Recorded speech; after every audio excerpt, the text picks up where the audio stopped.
The man who hijacked a plane.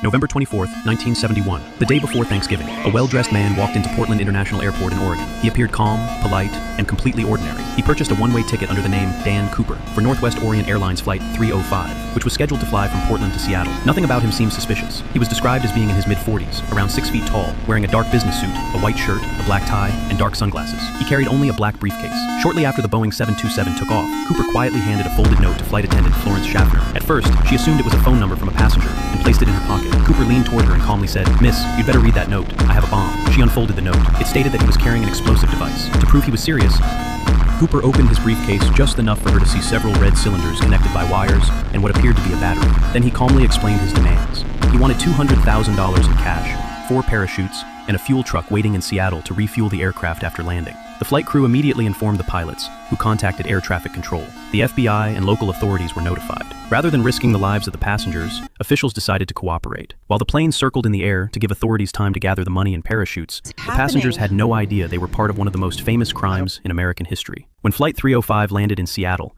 Cooper's demands were met. The ransom money and 4 parachutes were brought onto the aircraft. Cooper released all 36 passengers, along with several crew members, keeping only the captain, first officer, flight engineer, and 1 flight attendant on board. He then ordered the crew to take off again, this time heading toward Mexico City. As darkness covered the Pacific Northwest, the aircraft climbed back into the night sky. No one on board knew what Cooper was planning next. Within a few hours, he would perform a daring act that would make him one of America's greatest unsolved mysteries.